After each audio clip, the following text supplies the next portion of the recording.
নারীদের খাতনা করার বিধান কি? ফজর নামাজের পর যদি সহবাস করা সেক্ষেত্রে জোহর রাগ পর্যন্ত গোসল না করলে কি গুনাহ হবে? আমি কিভাবে আমার রাগ নিয়ন্ত্রণ করবো? সিজারের ক্ষেত্রে ডাক্তার যদি পুরুষ হয় তাহলে কি গুনাহ হবে? আমি একজন প্রবাসী, আমি শুনেছি 3 মাসে বেশি সময় স্ত্রীর ছাড়া বাইরে থাকলে স্বামী স্ত্রী নাকি অটো তালাক হয়ে যায়। বিষয় জানতে চাই। অনলাইনে দান সাদেকা করার পর যদি জানা যায় ভুল মানুষের কাছে দান সাদেকা করে ফেলেছি, এক্ষেত্রে সাদেকা কবুল হবে কিনা? পাবলিক কবরস্থানে কবর দেওয়ার মাঝে বিশেষ কোনো ফজিলত আছে কিনা? কাউকে পারিবারিক কবরস্থানে কবরস্থ করা হলে সেটা কেহাও করা ঠিক হবে কিনা? ছেলের বাবুকে কয় বছর বুকে দুধ খাওয়ানো যাবে? সঠিকভাবে কবর জিয়ারত করার নিয়ম কি? আমি একসময় একটা মাজারে গিয়ে কবরের সেজদাও চুমু খেয়েছিলাম, সেজন্য আমি মাঝে মাঝে নিজেকে অনেক পাপী মনে করি এবং মাঝে মাঝে সেই কথা ভেবে তওবা করি। তবে আমার সন্দেহ হয় আমার ঈমান আছে কিনা, বিষয়ে কিছু জানাবেন দয়া করে। আমি একজন প্রবাসী, কাজের কারণে 5 ওয়াক্ত নামাজ মোটামুটি পড়তে পারি, কিন্তু শুক্রবার ছুটি না থাকায় জুমা নামাজ মসজিদে পড়তে পারি না। পাবলিক কবরস্থানে কবর দেওয়ার মাঝে বিশেষ কোনো ফজিলত আছে কিনা? কাউকে পারিবারিক কবরস্থানে কবরস্থ করা হলে সেটা কেহাও করা ঠিক হবে কিনা? আসসালামু আলাইকুম বন্ধুরা, ইসলামে মেয়েদের খাতনা করার বিধান কি, এছাড়াও ইসলামে অনেক প্রশ্ন উত্তর জানবো আজকে ভিডিওতে। চলুন শুরু করছি। দেখুন, পারিবারিক কবরস্থান বলতে কোনো কনসেপ্ট শরীয়তে মূলত নেই। হ্যাঁ, প্রয়োজন হলে মূল কবরস্থান অনেক দূরে একটা পরিবারের কিছু সদস্যের জন্য তারা কবরস্থান করেছেন। জায়গা সংকুলান না হওয়ার কারণে হয়তো পারিবারিক বলা হচ্ছে, না হলে এমনি কোনো ইগো বা অহংকার বশত পারিবারিক বলা হচ্ছে না। এরকম যদি হয় তাহলে সেক্ষেত্রে সেই পারিবারিক কবরস্থানের সমস্যা নেই। বাট অনেক সময় দেখা যায় পাশেই হয়তো বড় কবরস্থান আছে, পাবলিক কবরস্থান আছে, কিন্তু না, আলাদা পারিবারিক কবরস্থান দেওয়া হয়। এটা অনেক সময় ইগোর কারণে দেওয়া হয় যে আমরা সাধারণ পাবলিকের সাথে কবর শোব না, বরং আমরা আমাদের পরিবারের লোকরা আলাদা থাকবে, এটা আমাদের স্বাতন্ত্র্য বজায় রাখবে। এর কারণে এগুলো তো অহংকার কারণ হয়ে থাকে। একজন ইমানদার কখনো এরকম অহংকারী হওয়ার কোনো সুযোগ কিন্তু ইসলামে একেবারেই নেই। তো সেই কারণে আমাদের সচেতন থাকতে হবে, সতর্ক থাকতে হবে, দায়িত্বশীল থাকতে হবে এই ব্যাপারে যে এই ধরনের পারিবারিক কবরস্থান ইসলামের দৃষ্টিকোণ থেকে অ্যালাউড না। আর এমনিতে সাধারণ কবরস্থানে দাফন করা উত্তম এই অর্থে যে সেখানে যত মানুষ কবর জিয়ারত করতে যাবে সবাই সকল মুর্দাদের জন্যই কিন্তু সালাম পেশ করেন। অর্থাৎ সালাম পেশটা কিন্তু সাধারণভাবে সকলের জন্য প্রযোজ্য হয়। সালামুন আলাইকুম দারা কওমিন মুমিনিন, আসসালামু আলাইকুম আহলাদ দিয়ার মিনাল মুমিনিন ওয়াল মুসলিমিন, হে মুমিন মুসলিমরা যারা এই কবরস্থানে শায়িত আছে তোমাদের প্রতি শান্তি বর্ষিত হোক। এই কথাটা কিন্তু যখন বলা হয় তখন সবাই এটার সুযোগটা পান এবং সবাই এটার সুফলটা পান, দোয়াটা পান। তো যারা পারিবারিক কবরস্থান নামে আলাদা করে কবরস্থান নির্মাণ করেন তারা কিন্তু সুযোগ থেকে বঞ্চিত হন। তো এই জন্য গণকবরস্থানে শয়ন করা বা সেখানে কবর দেয়া এটা উচিত, অধিকতর উত্তম, এবং এটা অহংকারও দূর করে দেয়, অর্থাৎ অহংকারের পথটাকে রুদ্ধ করে দেয়।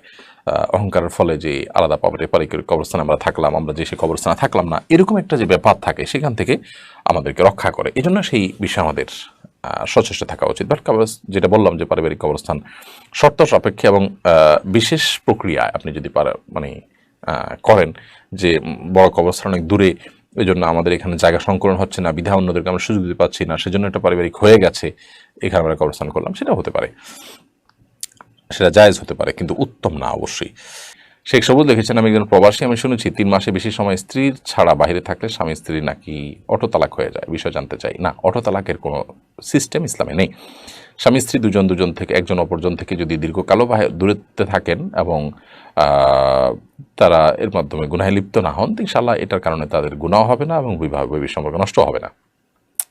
2 বছরও যদি স্বামী স্ত্রী একে অন্যের সাথে মিলিত না হন তাহলেও তাদের মধ্যে সম্পর্ক নষ্ট হয় না, অটো তালাক হয় না। এরকম কোনো পিরিয়ড না যে এত বছর না মিশলে তালাক হয়ে যাবে, এরকম কোনো কথা নেই, এটা ভুল কথা। এমডি আরিফ আপনি লিখেছেন, আমি কিভাবে আমার রাগ নিয়ন্ত্রণ করবো? রাগ নিয়ন্ত্রণ করার জন্য অবস্থার পরিবর্তন করার কোনো বিকল্প নেই। দাঁড়িয়ে আছেন, বসে যাবেন, বসে আছেন, শুয়ে যাবেন, অথবা জায়গা চেঞ্জ করে ফেলবেন। ওই মুহূর্তে রাগ ঝাড়তে যাবেন না, অবস্থা পরিবর্তন করে রাগ কিছুটা কমে যায়। উজু করে ফেললে রাগ অনেকটা কমে যায়, আউযুবিল্লাহি মিনাশ শাইতানির রাজিম পাঠ করলে রাগ কমে যায়। হাবিব খান নয়ন লিখেছেন, অনলাইনে দান সাদেকা করার পর যদি জানা যায় ভুল মানুষের কাছে দান সাদেকা করে ফেলেছি, এক্ষেত্রে সাদেকা কবুল হবে কিনা? আপনি ভালো উদ্দেশ্যে করেছেন, কিন্তু কেউ হয়তো প্রতারিত করে আপনাকে টাকা নিয়েছে, ইনশাল্লাহ আপনার গুনাহ হবে না, সাদেকা আর সব আপনি পাবেন ইনশাল্লাহ। এমনি নুরুস সাফা আরফান আপনি লিখেছেন, সঠিকভাবে কবর জিয়ারত করার নিয়ম কি? সঠিকভাবে কবর জিয়ারত করার নিয়ম হলো কবরের পাশে গিয়ে আপনি সালাম পেশ করবেন, এবং সালাম পেশ করার পদ্ধতি হাদিসে বর্ণিত আছে কয়েকভাবে।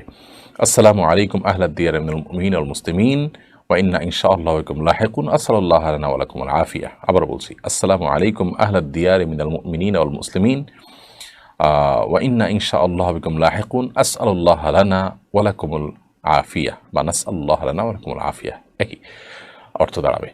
যার অর্থ হলো যে, হে কবরবাসী ইমানদার মুসলমানরা, তোমাদের প্রতি শান্তি বর্ষিত হোক। আমরা অচিরেই তোমাদের সঙ্গে যোগ দেব, অর্থাৎ আমরাও এখানে আসবো এক সময়। আর আল্লাহ তাআলার কাছে আমাদের এবং তোমাদের উভয়ের জন্য, সকলের জন্য আল্লাহর কাছে আমরা শান্তি, সুখ, সমৃদ্ধি এবং আফিয়ত কামনা করি। বাস এই দোয়া পেশ করবেন। এছাড়া আরও হাদিসে বিভিন্ন রকমের দোয়া আছে। সালামুন আলাইকুম দারা কওমিন মুমিনিন, কোনো কোনো হাদিসে আছে আসসালামু আলাইকুম আহলাল কুবুর আহলাল কুবুর। তো হাদিসে বর্ণিত যে কোনো দোয়া আপনি পেশ করবেন। এটাই হলো কবর জিয়ারতের পদ্ধতি। কবর জিয়ারতের জন্য আলাদা কোনো অমুক সূরা এতবার পড়তে হয় এরকম কোনো ধর্মাদা নিয়ম নেই।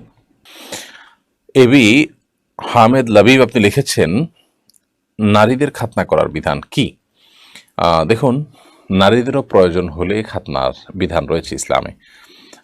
এটা আসলে এক এক এলাকার নারীদের শারীরিক কাঠামো এক এক রকম, তার উপর নির্ভর করে।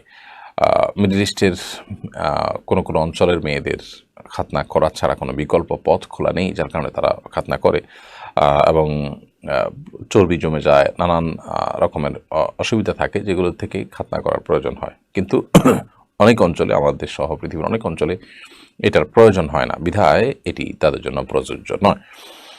বাট ছেলেদের জন্য সারা পৃথিবীতে সর্বত্র সব জায়গায় সমানভাবে প্রযোজ্য। মেহেদি হাসান মিরাজ লিখেছেন, সিজারের ক্ষেত্রে ডাক্তার যদি পুরুষ হয় তাহলে কি গুনাহ হবে? আপনি এরকম ডাক্তারের কাছে সিজার করাবেন না, মহিলা ডাক্তার খুঁজে বের করবেন এবং তার কাছে সিজার করাবেন।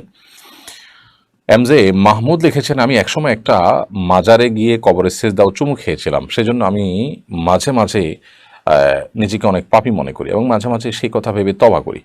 তবে আমার সন্দেহ হয় আমার ঈমান আছে কিনা, বিষয়ে কিছু জানাবেন দয়া করে।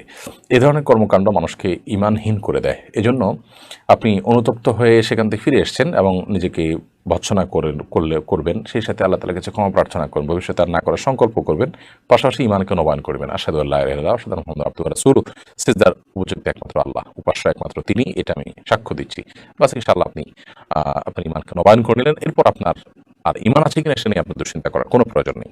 এমডি রিয়ান সাজিব লিখেছেন, আমি একজন প্রবাসী, কাজের কারণে ৫ ওয়াক্ত নামাজ মোটামুটি পড়তে পারি, কিন্তু শুক্রবার ছুটি না থাকা জুমা নামাজ মসজিদে পড়তে পারি না। আপনি আপনার কর্মস্থল পরিবর্তন করবেন প্রয়োজনে, কিন্তু আপনাকে নামাজ পড়ার ব্যবস্থা করতে হবে। অন্তরা তাসনিন শান্ত আপনি লিখেছেন, ফজর নামাজের পর যদি সহবাস করা, সেক্ষেত্রে জোহর রাগ পর্যন্ত গোসল না করলে কি গুনাহ হবে?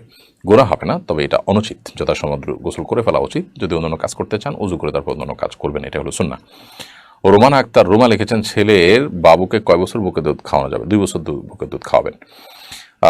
আল্লাহ তাআলা কোরআনে কারিমে স্পষ্ট বলেছেন, যে ব্যক্তি সন্তানের দুধের পানের পুরো সময় মেয়াদ পূরণ করতেছে, সে 2 বছর দুধ পান করাবে। এমডি আলফাহাদ হোসেন লিখেছেন, ইমামের তেলাওয়াত অশুদ্ধ হলে বাসায় নামাজ আদায় করা যাবে কিনা? ইমামের তেলাওয়াত অশুদ্ধ হওয়ার অজুহাতে নামাজ বাসায় আদায় করবেন না, প্রয়োজনে অন্য কোনো মসজিদে যাবেন।